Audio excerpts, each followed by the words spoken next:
Question जो कि very important question है, prove that under root 2 is irrational number.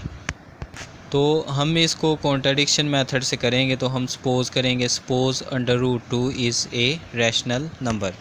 तो इसको रैशनल नंबर हमने सपोज़ कर लिया है। तो फिर हम दो इंटीजर्स लेते हैं m और n, जिनमें कोई कॉमन फैक्टर नहीं है। तो लिहाजा अंडर रूट 2 को हम इक्वल लिख सकते हैं m ओवर n, क्योंकि हमने इसको रैशनल सपोज़ किया है। दोनों तरफ स्क्वायर कर लिया जाए तो ये हो जाएगा 2 equal m square over n square, और m स्क्वायर की वैल्यू निकाली जाए तो ये आ जाएगा m square equal 2n square. इसको इक्वेशन 1 का नाम दे लेते हैं। अब अगर इक्वेशन पे गौर किया जाए तो m square is equal to 2n square, तो 2 के साथ प्रोडक्ट आ जाए तो उससे ये शो होता है कि m स्क्वायर जो है वो इवन है। तो m स्क्वायर इवन है तो m भी इवन है। जब m इवन है तो m को हम लिख सकते हैं m इक्वल 2k, और k कोई इंटीजर है, और इसको हम इक्वेशन 2 कह लेते हैं।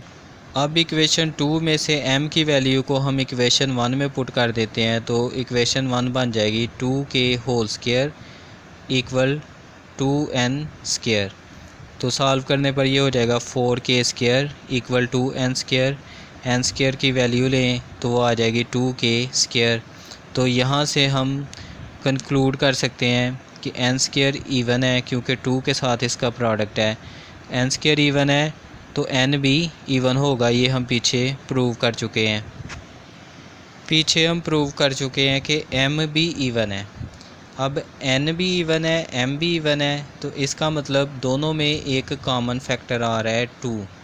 वो इसलिए कि इवन होने के लिए किसी इंटीजर के साथ 2 का प्रोडक्ट होना ज़रूरी है। तो m और n में एक कॉमन फैक्टर आ रहा है 2। जबकि ऊपर हमने सपोज़ किया था कि अंडर रूट 2 जो है वो रैशनल नंबर है और m n इंटीजर्स हैं और इनमें कोई कॉमन फैक्टर नहीं है। लेकिन यहाँ सॉल्व करने के बाद हमें पता चला है कि m और n में कॉमन फैक्टर 2 आ रहा है, जो हमारी सपोजिशन को कॉन्ट्राडिक्ट कर रहा है, यानी उसकी कॉन्ट्राडिक्शन है। तो हमारी जो सपोजिशन है वो फॉल्स है, यानी हमने सपोज़ किया था कि अंडर रूट 2 जो है वो रैशनल है। तो सपोजिशन फॉल्स हो जाए तो इसका मतलब है कि जो गिवन स्टेटमेंट थी, जो थ्योरम था, वो ट्रू हो गया है। तो सो थ्योरम इज़ ट्रू कि अंडर रूट 2 जो है वो इरेशनल नंबर है। Next exercise question, prove that under root 2 plus under root 3 is irrational. तो इसके सॉल्यूशन में हम सपोज़ कर लेते हैं under root 2 plus under root 3 is rational. तो डेफिनेशन के मुताबिक a और b जो हैं वो कोई दो इंटीजर्स हैं और b जो है वो ज़ीरो नहीं होना चाहिए। तो हम इस रैशनल नंबर को इस तरह लिख सकते हैं, under root 2 plus under root 3 equal a over b।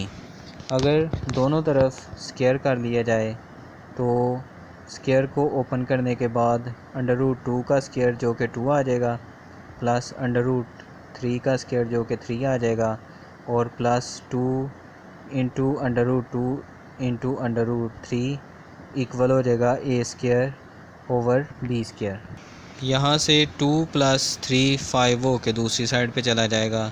तो 2 whole under root 2 into 3 equal a square over b square minus 5। LCM ले लिया जाए दूसरी साइड पे, राइट साइड पे, तो B square LCM A square as it is, जिसके नीचे ओवर नहीं है, एलसीएम उसके साथ मल्टीप्लाई हो जाएगा, यानी -5 बी स्क्वायर। तो 2 अंडर रूट 6 के इक्वल आ गया। यहाँ से 2 को दूसरी तरफ डिवाइड कर दें तो अंडर रूट 6 इक्वल आ गया A square -5 B square over 2 B square. अब चूँकि ए बी इंटीजर्स हैं तो a स्क्वायर -5 बी स्क्वायर और 2b स्क्वायर भी इंटीजर्स हैं, लेकिन 2b स्क्वायर ज़ीरो नहीं है। तो 6 चूँकि इन इंटीजर्स का कोशेंट है, तो कोशेंट होने की वजह से, यानी ओवर की फॉर्म में होने की वजह से, हम कह सकते हैं कि 6 अंडर रूट 2 इज़ रैशनल। लेकिन हमने पीछे पढ़ा है कि √6 या कोई भी किसी भी इंटीजर का अंडर रूट जो है वो रैशनल नहीं होता बल्कि इरेशनल होता है। तो हमारी जो सपोजिशन थी और उसको सॉल्व करने के बाद जो रिज़ल्ट आ रहा है उसके साथ कॉन्ट्रडिक्शन पैदा हो रही है।